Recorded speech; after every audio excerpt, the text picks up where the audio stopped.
okay. I have record going now, so you're good. You can start anytime. Uh, can I say hi to the people in Missouri? Is that correct, Pat? Yes. I'm in Stellenbosch in Cape Town, South Africa, and it's very nice connecting with you on this way. I'm immediately going to apologize. English is my second language, so please bear with my tenses. Pat will translate if necessary. But I would love to share some of the dwelling in the world stories with you, and would have loved to be with you and listen to yours. So the first one is a very interesting one. We gathered in Somerset West, close to Cape Town. Pat knows where it is, as a cluster, and it's actually the first time that we did dwelling in the world in this way. So we met as a cluster, we dwell in the Word, Luke 10. I think you guys will know Luke 10 by now. And then sort of impromptu decided, well, let's really do this dwelling in the world thing. One of my friends, who is with me in a congregation here in Stellenbosch, he's a professor here at the university. Statistician, is that the right word, Pat? A guy who works with Statistician, that's right. statisticians. I can't say it, but in any case, he's not really a person, a people's person. He works with other stuff. So after, he was sent out, he decided he's not going to do this. He don't like it to talk to strangers. So he'd rather go to have coffee with for the time that we set apart and then come back. Rather frustrated with the idea of dwelling in the world. When we came back, he was full of energy and started to tell his story. He said he decided he will not do this. But then when he ordered his coffee, the waiter was so nice. And they started the conversation. And he remembered what listening a stranger into free speech is all about. And without, wanting to do it, he actually did it and stumbled across the habit. And nowadays, Willie will tell you, in a certain way, it changed his life. It helped him to overcome his fear for strangers. Wow. And it might not be the case with you guys in the States, but in South Africa, people are very afraid to talk to strangers. They feel they don't want to intrude, and so they will rather not do it. We even have at do you know what an ATM is? Yeah. One of our banks have a when you start your transaction, it says never trust a stranger. Because he can take your money, So it's almost culture in a sense here. People Right. do not openly speak to strangers, but this habit, in this case, has transformed a professor's life. Wow. And if I may continue, Pat, another one is the lady was part of a small group, and we took the dwelling in the word exercise or habit, and combined it with John. I think it's John 4, where the lady sat at the well, and Christ came there and had a conversation with. So they dwell in that text, and the idea is that for a few weeks. Each week, you, as a small group, will then at least, all of us will at least have a conversation with one stranger. Uh-huh. So on the Wednesday morning, she realized tonight it's the small group. I haven't talked to a stranger. And as she thought about it, the phone rang. She picked up the phone, and it was something like this. You all will know what I talk about. Good morning, Dr. Marais. How are you this morning? And you immediately know this guy wants to sell something to you. Yeah. And most of us will just put the phone down, or just say, no, thank you, I'm not interested. And suddenly she realized, but this is a stranger. So, so the lady approached her very friendly, and she replied and said, yeah, good morning, and how are you? Which sort of took the lady, by surprise. And she said, not good. So she said, why is it not good? And she said, I've got this job. I have to phone people all the time. They are rude to me, and they, as we all do, with these kind of people, unfortunately. Or maybe not you guys. But so suddenly this person started to open up, and Our Lady just listened her into free speech, and said, I can really think that it is terrible, to have this day after day. And in the end, she said, I hope you don't mind, but I believe in Jesus Christ, and if I'm down like you, I pray, and it helps me a lot. So the conversation ends. And 11 o'clock that evening, her phone rang again. She was in bed already, and this was the lady of the morning again. And she said, I'm phoning you back to tell you it changed my day. Thank you very much that you listened to me. After the conversation, I put the phone down, and I said a prayer, and it encouraged me to carry on. Isn't it wonderful?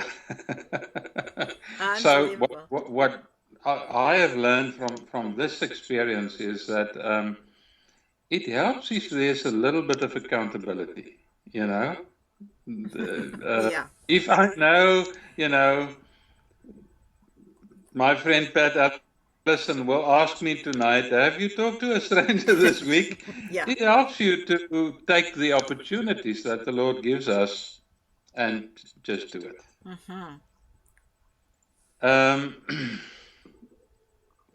There's several, but this one is a very interesting one.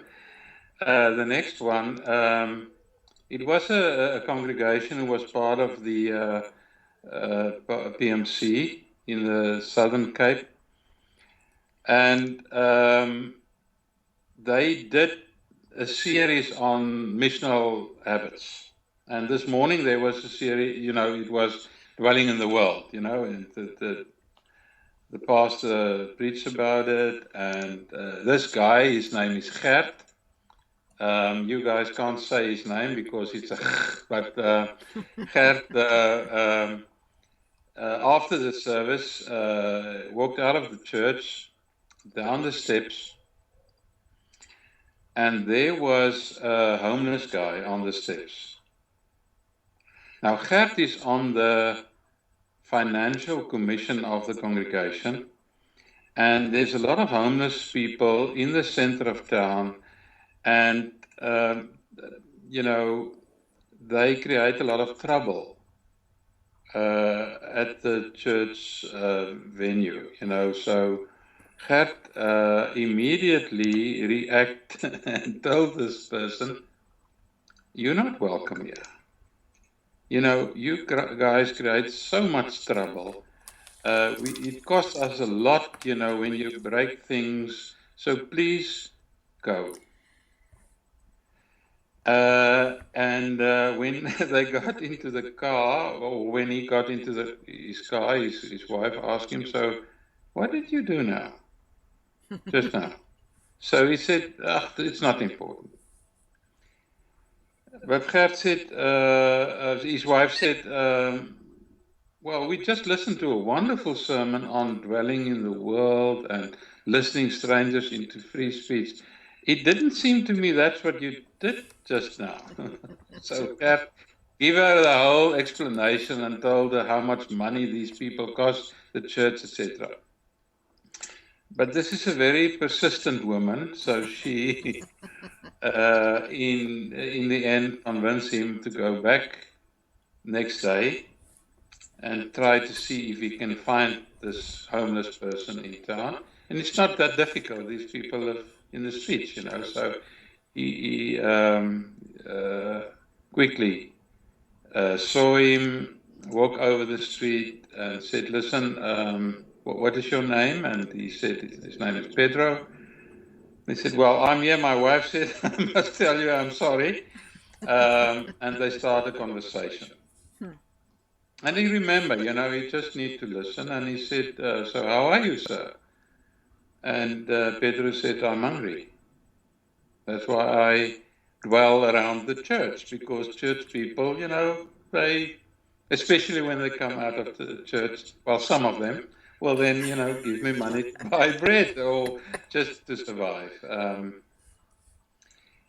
Now, Gert is a very hands-on guy, so he then got home and he told his wife about this, and a week or what later, they started the soup kitchen.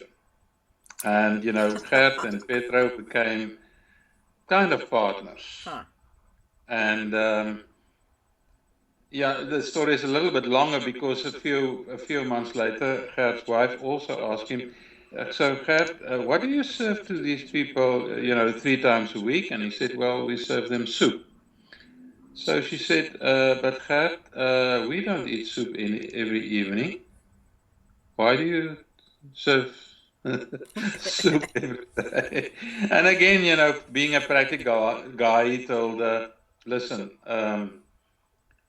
it's easy. You know, we have a team of people in the congregation. They cook the soup, they freeze it, I collect it, and we can serve a lot of people healthy, you know, soup and etc." But you know, she persistent as she is, they decide, well, let's listen again to what the needs really are, and decide they will change the menu and they will serve them a proper meal, a more dignified sort of situation. So it created the kind of a restaurant atmosphere, etc. And the first day, this whole neo sort of menu was ready.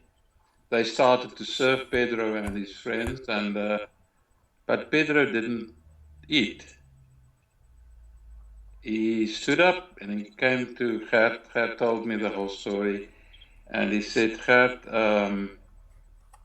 the food is really nice today. Thank you so much. And such nice cutlery. It really feels like my grandma's home. It's wonderful. Why don't you come and eat with me?"